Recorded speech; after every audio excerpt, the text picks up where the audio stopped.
I still remember the moment he looked at me and said, very calmly, "You're not really helping me."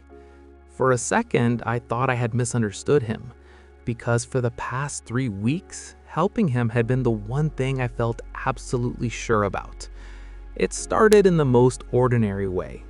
Every morning on my way to work, I stopped at the same coffee shop. It was a small place on the corner of a busy street. Nothing fancy, just the kind of place where the barista eventually knows your order before you even reach the counter. I had a routine. Large black coffee, a toasted bagel, sit by the window for 5 minutes before heading to the office. Across the street from that coffee shop, there was a small public bench. I had seen plenty of people sit there over the years.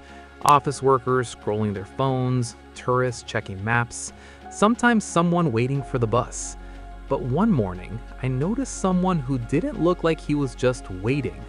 He was an older man, maybe late 60s, gray beard, worn jacket, backpack resting beside him. He wasn't doing anything unusual exactly, just sitting there, watching people walk by. What caught my attention was how still he was.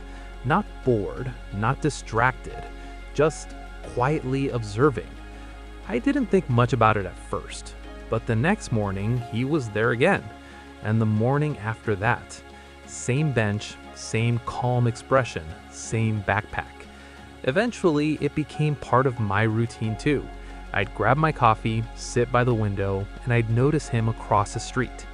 One morning, it was raining lightly. Most people rushed past with umbrellas, but he was still there, sitting under the edge of a tree, shoulders slightly hunched. That was the first time I felt the urge to do something. I remember thinking, no one should just sit out there like that. It seemed obvious. So the next day, when I bought my coffee, I ordered an extra one. I walked across the street and handed it to him. "Thought you might want something warm," I said. He looked at the cup for a second, then up at me. "Thank you," he said quietly. His voice was calm, not surprised, not overly grateful, just accepting. I nodded, said, "Take care," and went back to my routine. The next morning, I did the same thing. Coffee, walk across, hand it to him. At first, we barely spoke. A quick good morning, sometimes a nod, but after a few days, we started talking. His name was Daniel.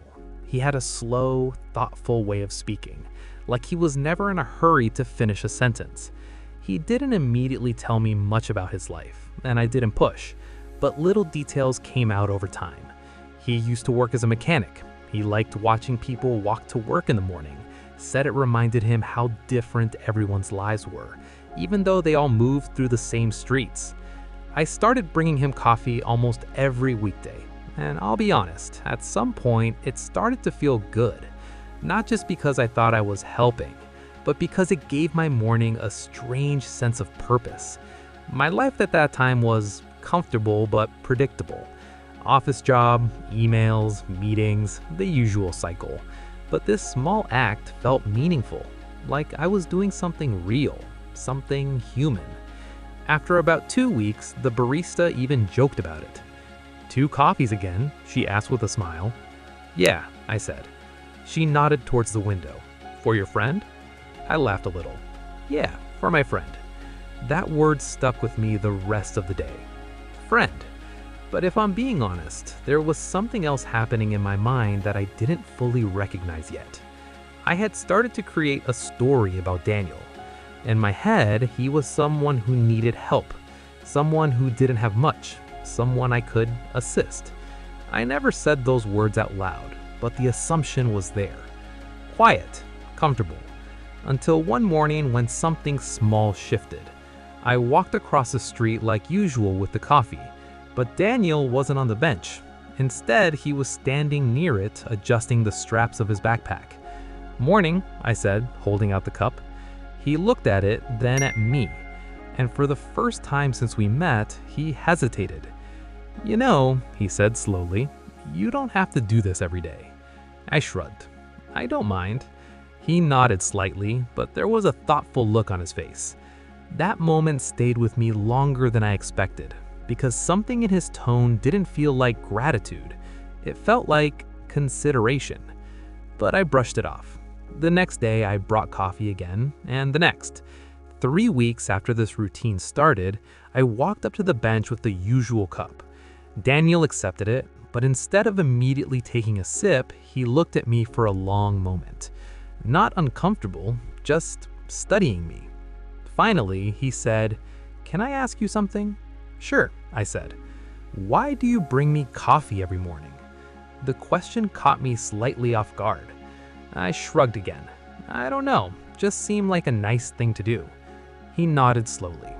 "And what do you think my situation is?" I paused, because suddenly the question felt bigger than I expected.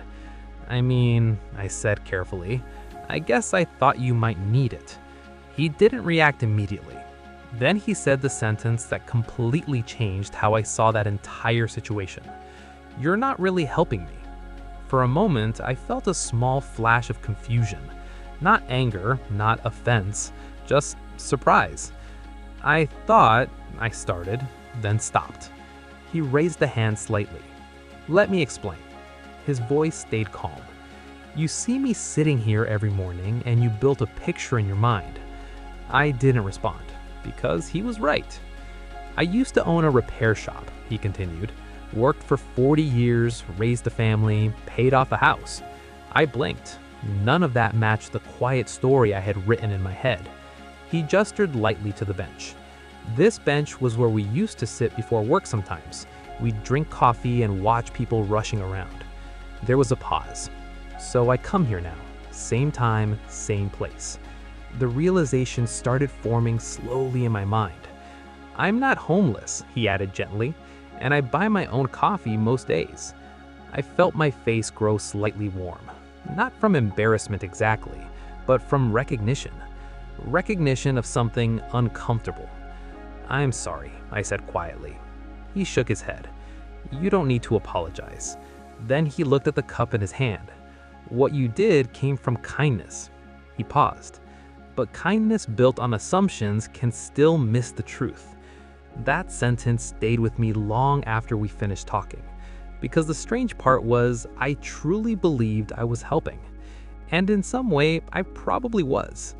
But I never actually asked what he needed. I simply filled in the gaps myself. Over the next few days, I still stopped by the bench sometimes, but the dynamic felt different, more balanced. Sometimes we both had coffee, sometimes neither of us did. Sometimes we just talked, and the conversations became more real. Not helper and helped, just two people sharing time. One morning, Daniel said something that quietly completed the lesson. "You know what helps more than free coffee?" "What?" I asked. "Being seen correctly." That line stayed with me because it made me realize how often we do the opposite.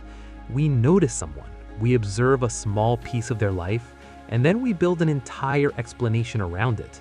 Why they act a certain way, what they need, what role we should play in their story. But most of the time, we're guessing.